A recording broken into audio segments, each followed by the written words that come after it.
umwe muri batanu mu Rwanda abafite ibibazo by'ubuzima bwo mu mutwe nk'uko byagaragajwe n'ubushakashatsi bwakozwe n'ikigo cy'ubuzima RBC mu 2018. Muri ibyo bibazo rero byinshi biterwa n'ikoreshwa ry'ibiyobyabwenge, amakimbirane mu miryango ndetse n'izindi mpamvu zitandukanye. Mu guhangana n'ibyo bibazo rero leta yacu yashyizeho ingamba zigiye zitandukanye mu kurwanya, gufasha ndetse no gukurikirana umuntu wahuye n'ibibazo by'ubuzima bwo mu mutwe. Uyu munsi tugiye kuganira kuri serivisi cyangwa se n'ubufasha dusanga muri community mu gufasha kumenya no guherekeza uwahuye n'ibibazo by'ubuzima bwo mu mutwe. Muhaye ikaze mu kiganiro cy'uyu munsi. Ni ikiganiro Baho Neza twite ku buzima bwo mu mutwe tumaze kumenyera, mugezwaho n'umuryango Avega Gahozo ku bufatanye n'Imbuto Foundation ndetse na Minisiteri y'Ubuzima Minisante ibinyujije mu kigo gishinzwe kwita ku buzima RBC. Bana natwe urusheho gusobanukirwa serivisi zitandukanye z'ubuzima bwo mu mutwe dusanga muri community. Nitwa Keza Melissa, muhaye ikaze.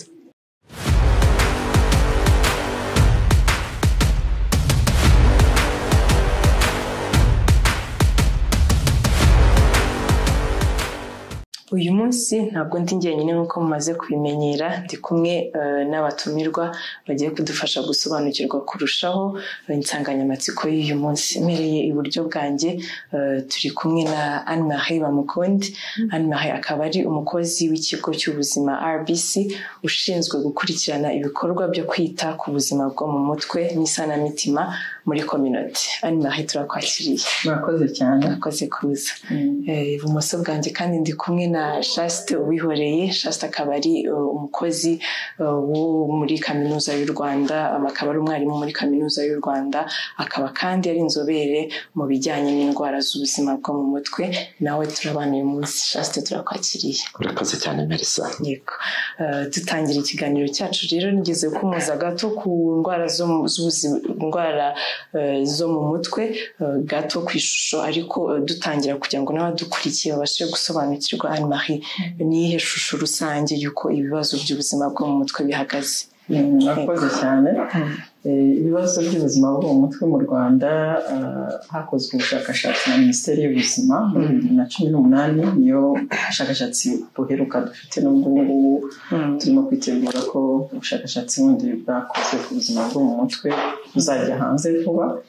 Bwagaragaje ko umuntu umwe muri batanu afite ikibazo cy'uburwayi bwo mu mutwe, ni ukuvuga ni 20% mu Banyarwanda. Bigaragara rero yuko ibibazo byo mu mutwe mu Banyarwanda birahari. Uburwayi bwagaragaye cyane bufite imibare myinshi ku bwari uburwayi bw'agahinda gakabije ku kigero cya 11%. Ariko hari n'ibindi bibazo, yaba ari ihungabana, yaba ari ibibazo bijyanye n'uburwayi bwo mu mutwe bukomeye, nabyo bigenda bigaragara. Ni ukuvuga rero yuko tugomba kugira icyo dukora kugira ngo dukomeze dufashe abantu bivuze. Ariyo mpamvu n'insanganyamatsiko nyine yabayeho kugira ngo abantu bumve ko uburwayi bw'umutwe burahari, ariko nanone utabuvuje ntabwo bukira, bwiyongera ahubwo bikaba bibi kuruta. Ku buryo ari byiza ko abantu babivuza. Urakoze cyane. Umwe muri batanu abafite uburwayi bwo mu mutwe, byumvikana ni imibare minini mu by'ukuri inahangayikishije, ariko umuntu yahita yibaza ese Dr. kugira ngo n'abadukurikiye babashe gusobanukirwa iyo mibare yose, umwe muri batanu, si ibyo bibazo biterwa n'iki, si biza gute? Yego. Urakoze cyane Melissa. Wenda mbere y'uko mvuga ikibitera, ndagira ngo ngaruke kuri icyo kibazo cy'ubuzima bwo mu mutwe muri community, kuko ni ikibazo gihangayikishije nk'uko bivuze. Imibare yavuze y'uburwayi, ariko muri community hari n'igihe batamenya neza ibibazo by'ubuzima bwo mu mutwe, bakabyitiranya n'uburwayi bukomeye bwa bundi abantu kera bakundaga kwita abasazi, abantu batoragura amashashi, bwa burwayi bukomeye.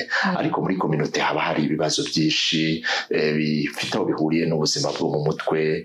Uzumva amakimbirane akomeye mu muryango, miryango. Ibyo ni ibibazo bikomeye biri kubera muri community muri iyi minsi. Ejo bundi numvaga mu bitangazamakuru umwana ku Kibuye Karongi wishe papa we. Ibyo byose urumva uwo mwana wishe papa we, ibibazo abafite byo mu mutwe, urumva abavandimwe niba bafite, urumva mama we. Ibyo byose ni ibibazo rimwe na rimwe imibare itaraboneka. Uzasanga muri community haba abantu benshi bafite ibibazo byo kubura ibitotsi, bakaba batabagira, ukaba afite agahinda gasanzwe, akaba afite uzumva ibibazo by'ubusinzi, by'ibiyobyabwenge. Ibyo byose ni ibibazo umuntu atabasha kuvuga mu mibare, ariko byose bikubiye muri ya mibare nyine mugenzi wanjye Anne-Marie avuze, yuko 1 kuri 5 ashobora kuba afite ikibazo cy'ubuzima bwo mu mutwe. Urambwiye rero uti ibyo bintu byose bituruka he?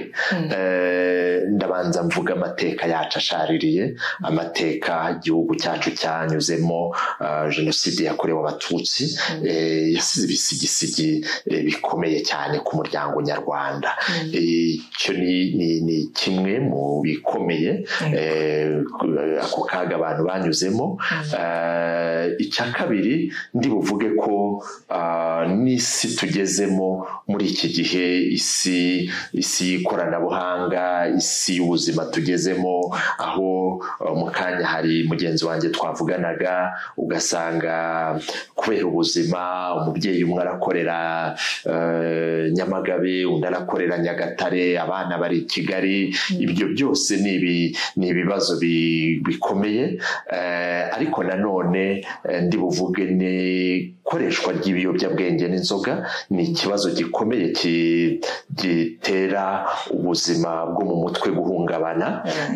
Noneho nk'uko nabivugaga mu kanya kashize, ayo makimbirane aba mu bantu, amakimbirane mu miryango, ku kazi, ubundi ingorane z'ubuzima bwo mu mutwe akenshi navuga ko ziterwa n'ibintu nka 3 by'ingenzi.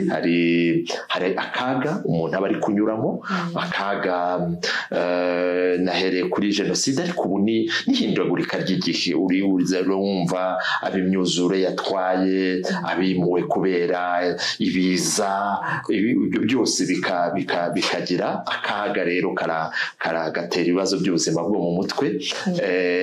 Ariko nanone hari igihe haza ibijyanye n'ubuzima biri biologique, niko navuga. None icya gatatu kikaba ubuzima ubamo bwa buri munsi, icyo nakwita environnement ubamo, bikaba bishobora gutuma wagira ibibazo bijyanye n'ubuzima bwo mu mutwe. Ndumva ari aho h'ingenzi nakubwira, Melissa. Urakoze cyane, urakoze kutunyuriramo muri make impamvu cyangwa se gitera cy'ibibazo by'ubuzima bwo mu mutwe benshi tugenda duhura nabyo, cyangwa bigenda binagaragarayo no muri ubwo bushakashatsi. Ni ibintu bihangayikishije isi no muri rusange, ariko nkumva ni nayo mpamvu hagiyeho ingamba nyinshi zo guhangana n'ibyo bibazo, n'ibyo bitera ibibazo by'ubuzima bwo mu mutwe. Nk'ingero, hariho amaserivisi yagejejwe mu mavuriro, kuri ubu ngubu aho umuntu yagendaga akabona serivisi z'ubuzima bwo mu mutwe kwa muganga. Ariko noneho ibyo bibazo nk'uko Dr. Shasta bigarutseho, ibyinshi bibera muri community, yahereye mu mafamiye tubamo n'ahandi hose muri community. Nubwo izo serivisi tuzibona kwa muganga, ariko muri community uko biri kose naho hari imbaraga zo guhangana n'icyo kibazo gihangayikishije isi. Ese Anne-Marie, ni izihe mbaraga ziri muri community? Ese zikora zite? Ese izo serivisi ziri muri community ni izihe, kugira ngo tubyumve kurushaho tuvuye muri clinique gato? Urakoze cyane. Wenda ikintu navuga cyakozwe kugira ngo ibibazo byo mu mutwe bibashe kwitabwaho, uretse kuba hashyirwamo imbaraga mu guhugura abantu, mu gushyira abakozi mu bigo bitanga ubuzima, yaba ku bitaro by'uturere cyangwa ibitaro bikuru no mu masantere de sante. Mu rwego rwa communauté cyane, ikintu cyakozwe ni ukubanza guhugura abajyanama b'ubuzima. Muri communauté dufite abajyanama b'ubuzima kandi ni abantu bakomeye bagera ku muturage barahuguwe rero kugira ngo babashe kuba bamenya umuntu ufite ikibazo cyo mu mutwe ese agaragara ate, ese wamufasha iki by'ibanze. Hagiye rero uretse kubahugura twabashyizemo imbaraga kugira ngo batangire badufashe mu bukangurambaga, kuko ubukangurambaga nibwo buri mu by'ubuzima bwo mu mutwe, kuko usanga haracyari n'imyumvire mikeya ku bijyanye n'uburwayi bwo mu mutwe, nabyo bishobora kuba imbogamizi zituma n'ubwo ibibazo Shasti yahoze atubwira ariko abantu baba babirimo ariko ukabona ntabwo bivuza, ukabona nta kintu babikoraho, ntibaziyo nawe izo serivisi ziherereye, cyangwa baratinya no kujyayo bazimenye ko zihari ariko baravuga bati nitujyayo baratwita abarwayi umutwe, baratwita abasazi. Ariko rero mu gufatanya n'urwo rwego rw'abajyanama b'ubuzima habaho gukora ubukangurambaga kugira ngo abanyarwanda bamenye rwose ko uburwayi bwo mu mutwe ari uburwayi nk'ubundi, ko bufata gutya kandi buratandukanye. Bushobora kuba wenda butari bwagaragarira amaso ariko umuntu ku giti cye akaba yashobora kumva ko hari impinduka zamubayeho, cyangwa se kwigisha n'imiryango kugira ngo bamenye umwana wabo, umuntu wo mu muryango bamenye ko yahindutse, we niba atanabyiboneye bamufashe. Uretse rero ibyo by'ubukangurambaga hari ndetse no guhugura abajyanama b'ubuzima ngo babikore, hari amatsinda, ibikorwa by'isanamitima bibera mu matsinda.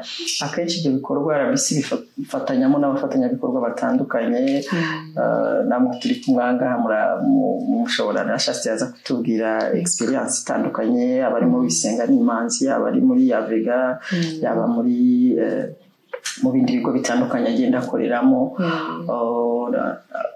Ibyo bikorwa byo bikorerwa mu matsinda usanga nabyo byegereye abaturage kandi abantu barabyitabira. Ampereye ku bijyanye n'abantu bagiye bagira ibibazo by'ihungabana mu gihe cyo kwibuka, RBC ndetse n'abafatanyabikorwa abo navugaga batandukanye, dufatanya gusanga abantu, ko twasanze abantu akenshi ntabwo bazamuka ngo basange serivisi ahandi twahoze tuvuga kuri za centre de santé, kubasanga mu matsinda. Rero muri ibyo bikorwa rero dukora kandi biri mu gihugu hose, usanga bituma abantu bagira umwanya wo kuganira ku bibazo bibaremereye, kwakira ayo mateka yabo, kongera kubaka ubudaheranwa ku buryo umuntu yongera kwibonamo icyizere cyo kubaho, akumva afite icyanga cy'ubuzima, akabasha kubaka ubuzima bw'ejo hazaza n'imiryango ye, ndetse no kugira ngo birinde n'abana babakomokaho kugira ngo nabo batatangira kugira ibyo bibazo by'ihungabana. Uretse ayo matsinda, hari n'amatsinda ajyanye n'abagiye bava mu bigo bikoresha ibiyobyabwenge, nayo ni amatsinda aba muri ku rwego rwa kominote, agendeye kugira ngo afashe abantu mu byiciro, mbese abantu bahuje ibibazo bakajya hamwe. Hari amatsinda y'abadamu, abakobwa baba baragize ibyago byo kuba baterwa inda bakiri batoya. Ibyo byose ni ibisubizo bigenda biboneka dufatanyije n'abafatanyabikorwa mu turere dutandukanye bagenda bakorera, kugira ngo begere abantu, babaganirize muri ayo matsinda, babahugure, bamenye yuko ibyo bibazo umuntu yabyihereranye bigenda bikamwangiza, bikaba byatuma akomeza kuguma hasi ntaveyo, kandi yashobora gukomeza gufata iya mbere ngo nawe agire uruhare mu iterambere nk'abandi. Ndumva ari byo navuga. Kindi wenda na Shasti araza kugira icyo abivugaho. Nagaruka no kuri porogaramu mu mashuri, nayo ni ibisubizo dufite mu rwego ruri hasi kuri kominote y'amashuri mu gihugu hose. Tumaze kugera mu turere hafi 23, ariko tugenda duhugura abarimu 2 kuri buri kigo, tukagerageza gukorana n'abakozi bashinzwe ubuzima bwo mu mutwe kuri centre de santé ndetse no ku bitaro, kugira ngo tubongerere ubushobozi, tubakurikirane. Habeho n'ibikorwa bya mentorship, no kujya kubasura, kubafasha kugira ngo barusheho kubinoza. Abo ba school counselors rero ni abantu begereye abana, bahorana nabo mu ishuri, bafatanyije n'ubuyobozi bw'ishuri, bakabasha kumenya umwana ufite ikibazo, bagakora n'ubwo bukangurambaga mu mashuri. Noneho abana nabo bakarushaho kwitabwaho, abagenda bagaragaza ibibazo, imibare tugenda tuyibona. Ni porogaramu ikunzwe kandi ubona ko ifite umusaruro, ko hari abana benshi babaga hari n'aba dropping out baravuye mu mashuri, ariko kubera bakagaruka, cyangwa wa mwana wihebye uhora arira mu ishuri, bakaza gusanga ari bya bibazo by'amakimbirane Dr. Shasti yavugaga. Noneho ugasanga bazanye n'umuryango, ko iyo porogaramu ntabwo ikorana n'abana gusa kuko iyo ugiye gufasha umwana ntiwafasha umwana wenyine ugomba gufasha n'umuryango akenshi batumaho imiryango bakaganira ku bibazo bafite ugasanga rero bigiye bibyara ibisubizo niba basanze hari ihohoterwa rikorera umwana bagakorana na Isange bagakorana n'inzego z'ibanze kugira ngo bashake ibisubizo kugira ngo wa mwana yongere abeho atekanye. Murakoze cyane. Hari n'ibisubizo mu by'ukuri byiza bigira akamaro nk'uko hano bivuze. Ikibazo nibyo koko ibibazo by'ubuzima bwo mu mutwe bihangayikishije igihugu cyacu ndetse n'isi muri rusange, ariko hashyizweho n'ingamba zo guhangana n'ibyo bibazo kandi numva turi mu rugendo tuzatsinda. Wakomeje ku kintu cy'amatsinda ari muri community nk'ingamba yindi nyine yo guhangana n'ibyo bibazo by'ubuzima bwo mu mutwe, ariko nongeye kugarukaho gato, ese ayo matsinda ari muri community akora ate? Ese bafashwa bate? Byumvikana ko abenshi wenda baba bavuye nk'uko yatanze urugero mu bigo, wenda bavuye muri zo twita rehabilitation, ibigo bakoresheje ibiyobyabwenge bafashirizwamo, ariko bafashwa bate mu gusubira mu buzima busanzwe? Urakoze cyane Melissa. Wenda nsubira inyuma gato, ibikorwa byo muri community nabishyiramo nk'ibice bibiri by'ingenzi. Igice cya mbere ni igice kinakomeye, igice cyo gukumira. Buriya muri community habamo ibikorwa byinshi, habamo ibikorwa by'imyidagaduro, yewe nawe udukurikiye ukaba wumva wabaga wenyine, kandi hari ibikorwa by'imyidagaduro. Niba abana hari aho bahurira bagakina, niba muri weekend abantu bakora siporo, niba abantu bahura ahantu bakidagadura, ibyo bikorwa by'imyidagaduro bibera muri community ni igikorwa kinini gishobora gufasha gukumira ingorane z'ubuzima bwo mu mutwe. Hari ibikorwa byinshi bitandukanye abantu bahuriramo, umuganda, reka mvuga umugoroba w'ababyeyi, ahantu abantu bahura bakaganira. Yewe hari n'ibibina bisanzwe, ibibina umuntu akabamo. Uzi ko hari aho abantu bahurira bakajya muri korali bakaririmba bakagira. Ibyo byose ni ibikorwa bishobora gufasha, kuko biragufasha gukoresha umubiri, biragufasha kuba mu bandi, kuko kuba mu bandi ni ibikorwa bikumira, biragufasha kubona uwo ubwira mu gihe wahuye n'akaga cyangwa n'ingorane muri wowe. Ibyo byose ni ibikorwa biba biri muri community, kandi iyo tugenda tubihunga hari igihe biba bikuganisha kugira za ngorane z'ubuzima bwo mu mutwe. Iyo tuvuye ku bikorwa rero bikumira biba muri community, tujya ku bikorwa noneho navuga bifasha, ari byo twavugaga amatsinda, cyangwa se binasubiza muri community abahuye n'izo ngorane zitandukanye. Ariho tubona amatsinda atandukanye ashyirwaho n'imiryango itandukanye ifatanyije n'ubuyobozi, RBC n'izindi nzego. Ndahera nko kuri gahunda y'abaho neza. Gahunda y'abaho neza ni gahunda ishyira ku rwego rw'umudugudu amatsinda dukunda kwita urubuga baho neza. Urwo rubuga baho neza abarugize bakaba bafite umuntu wihugurwa witwa umuhumurizamutima. Uwo muhumurizamutima agafasha abantu baremerewe, reka mvuge gutyo, baremerewe, babaye, bahuye n'akaga gatandukanye, yaba ari amakimbirane, yaba ari ibibazo by'amateka navugaga, bagahurira hamwe kugira ngo basangizanye ubuzima. Baba bafite ibikoresho bifasha gusangizanya ubuzima. Hari umugani nkunda kuvuga ko agahinda gasangiwe katuba. Bagaca muri urwo rugendo rw'ibyumweru 15 batubye agahinda, bari hamwe basangira ubuzima, noneho bakanubakana imbaraga zo gukomeza kubaho nubwo baba barahuye n'akaga cyangwa n'ingorane zitandukanye. Hejuru y'urubuga baho neza ariko hariho n'izindi gahunda yahoze abivuga animari, imiryango nka Vega, aho ihuriza ababyeyi bahuye n'ingorane bakanakora siporo nubwo bafite intege nkeya, bagakora siporo siporo bakaganira. Ubu nabo bashyizeho urubuga Baho Neza hafi mu gihugu hose abo babyeyi bahuriramo, ndetse n'abandi. Twavuga imiryango Ibuka biciye mu mashami yayo yahoze ari ARG. Iyo yose ni imiryango yagiye ifasha gushyiraho amatsinda muri ARG Ibuka, bo babyita imiryango famiye, mu gihe abandi babyita amatsinda bo babyita famiye. Iyo famiye ikagira noneho abantu bahuriramo bakajya inama bakaganira.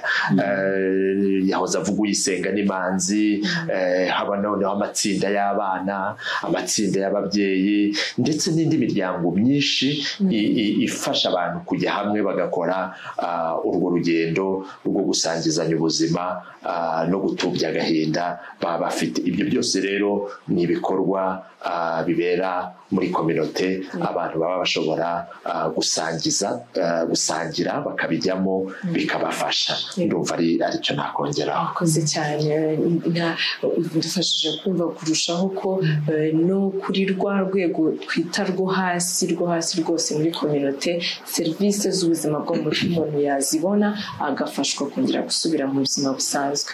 Ariko nubwo ukwezi gushize ndumva mu kwa 10 aribwo twizihije ari wo munsi mpuzamahanga w'ubuzima bwo mu mutwe, mu kwezi kwa 10 tariki 10, ngira ngo duse nk'abasubira inyuma ho gato ku nsanganyamatsiko y'uyu mwaka. Ngira ngo uzari buze kudusangiza, natubwire ese ya nsanganyamatsiko nubwo yari mu kwezi kwa 10 ariko ngira ngo nibyo tugenderaho muri uyu mwaka wose mu buryo bwo kwita ku buzima bwacu bwo mu mutwe. Ese insanganyamatsiko y'uyu mwaka wenda dusa nk'abagana ku musozo itwibutsa iki? Ese ni iki tugomba gukora twebwe nk'abantu tugomba kwita ku buzima bwacu bwo mu mutwe? Murakoze cyane. Insanganyamatsiko yo kwita ku buzima bwo mu mutwe mu kwezi kwa 10 twagendeyeho yaravugaga iti ibibazo byo mu mutwe biravurwa bigakira. Dufasha ababifite kwivuza neza kandi hakiri kare. Mu by'ukuri insanganyamatsiko iradukangurira gukomeza kurwanya akato gakorerwa abantu bafite ibibazo byo mu mutwe, kugira ngo twumve ko ibibazo byo mu mutwe nk'uko twahoze tuganira hano bifite imvano, bifite aho biva, ntabwo bigira gushya ngo byaduke. Umuntu rero byagaragayeho ntabwo dukwiye kumuveba, ahubwo twakamubaye hafi tukamufasha, kandi tukumva ko ari ibintu bishobora gukira. Abantu bamwe batekereza ko uburwayi bwo mu mutwe ari bwa bundi bukomeye cyane, babona wenda umuntu utarakurikiranywe neza, wenda wanatereranywe n'umuryango ari mu nzira agenda, bakavuga bati bwa burwayi ntibujya bukira. Ariko dufite abatangabuhamya benshi batandukanye bagaragaza ko bagiye banyura muri ibyo bibazo kandi bagakira. Ayo matsinda twahoze tuvuga, abantu benshi bakiriyemo gusangiza agahinda umugenzi wawe, byagiye bigaragaza ko rwose bifite pourcentage nini byo kugira ngo umuntu yumve aruhutse, yumva akize, wananirwa gusinzira yongera asinzire, wumvaga ubuzima bwe yihebye, yumva nta muntu umukunda, akongera rwose akumva aguwe neza kandi ashobora kubana n'abandi. Ni ukuvuga rero ngo insanganyamatsiko iradufasha kumva ko bishoboka rwose gukira, noneho dutinyura abantu n'undi wese wakumva afite ibyo bimenyetso. Iyi nsanganyamatsiko kandi igaruka no ku bimenyetso, wenda nanabinyuramo gakeya. Ibimenyetso bikunda kugaragarira umuntu ufite uburwayi bwo mu mutwe, byo nabimenya yumve rwose ko yafata iya mbere akajya kwivuza, nk'uko niyo yarwaye umutwe cyangwa afite umuriro yajya kwivuza. Bikunda kugaragara cyane ni imihindukire nyine mu mitekerereze y'umuntu, mu marangamutima ye, cyangwa kunanirwa kubana neza n'abandi, aho usanga umuntu ashobora kugira agahinda akajya ahora arira cyangwa kumva yihebye, kwigunga, akananirwa kujya mu bandi kandi uyu usanzwe asabana. Hari ukuba yagira ibitotsi bike cyangwa se se akagira byinshi cyane. Hari ukuba yakumva ananiwe kandi we yumvaga yaruhutse bihagije atakoze imirimo idasanzwe agahora yumva nta mbaraga afite. Ibyo nabyo ni ibimenyetso biranga umuntu ufite uburwayi bwo mu mutwe. Hari ukuba yakwicira urubanza agatekereza ko ibintu byose bimubaho hari ari we wabiteye, ari mu by'ukuri urumva biba nabyo ari uburwayi, ko nta muntu akenshi yigirira nabi abishaka, biba ari ibintu byaturutse muri ya mateka. Nk'uko Dr. Shaste yahoze avuga, ibyo bintu bitandukanye umuntu anyuramo yakumva ko yarabinyuzemo kandi yarangiza akatangira kugaragaza na za mpinduka bya bimenyetso ibyo byose mvuze, akavuga ati hano hantu hari ikibazo, ndabona ntameze nk'uko nari nsanzwe, reka rero ntangire ubuvuzi. Insanganyamatsiko rero dufasha kugira ngo rwose abantu bumve yuko bashobora no gufasha undi. Turakangurira abantu rwose kugira ibintu bya peer support, no kuvuga ngo hari ibibazo bimwe na bimwe bitaragera kure bishobora no gufashirizwa mu muryango, gufashirizwa muri amatsinda twavugaga, ariko n'umubyeyi ku giti cye nawe dushobora kumuha message yuko yafasha umwana we gutangira kugira umuco wo gutega amatwi, wo kuba hafi umuntu ugaragaje wenda ko afite amarangamutima, yaba ari umubabaro, yaba ari umujinya, yaba ari iki, ukamuba hafi ukamubaza se n'iki kikubayeho, ibintu byo kwegera undi, umuntu ntatererana undi, ugasanga umuntu nta mwanya afitiye undi. Ababyeyi bagerageze kuba hafi y'abana, bamenye ibyo baba biriwemo, bamenye kugira ku kanya cya kiganiro cyo mu muryango. Ngira ngo Dr. Shaste akunda kubigarukaho avuga ko mu muryango hakwiye kuba ikiganiro, hakagira niyo yaba ari rimwe mu cyumweru, ariko abantu bagahura bakaba bavugana uko icyumweru wenda cyagenzeho, umwana bitagenze neza, bigatuma wamenya ko hari ikintu kigoye gishobora kuba cyakemuka wenda hakiri kare bitari byafata indi ntera mu mwana agaragaza ibimenyetso bikomeye. Numva rero ari icyo ngicyo cyane insanganyamatsiko igarukaho, kugira ngo rwose tubivugeho, tuvuge kuri ubwo burwayi kandi tukangurira abantu ko bashobora kwivuza bagakira kandi bagasubira mu buzima bwabo, bagatanga umusaruro ku muryango wabo n'igihugu cyabo. Yego, urakoze cyane. Ikiganiro kiraryoshye mu by'ukuri, ubwo dusatira ku musozo, ariko numva tuzagenda tugira n'ibindi biganiro tugaruka kuri insanganyamatsiko nk'izi. Tugana rero ku musozo mu isegonda rimwe ubutumwa numva mwagiye munabigarukaho, ariko akantu twasigira abantu badukurikiye. Twagarutse ku kato gahabwa abantu, serivisi ziri muri community. Ese mu isegonda rimwe n'iki twabwira badukurikiye byafasha umwe cyangwa babiri mu badukurikiye? Yego, ikintu numva navuga yuko uburwayi bwo mu mutwe buravurwa bugakira iyo buvuwe neza. Twegera abashinzwe kwita ku buzima bwo mu mutwe, two kugira ipfunwe ry'uko dushobora kuba twagaragaza ikimenyetso icyo ari cyo cyose ahubwo twifuze kare. Akoze cyane Yego. Niba ari uko akavura kaguye, abanyarwanda baravuga burya ngo isi ntisakaye ntawe utanyagirwa. Niba wanyagiwe rero shaka umutaka.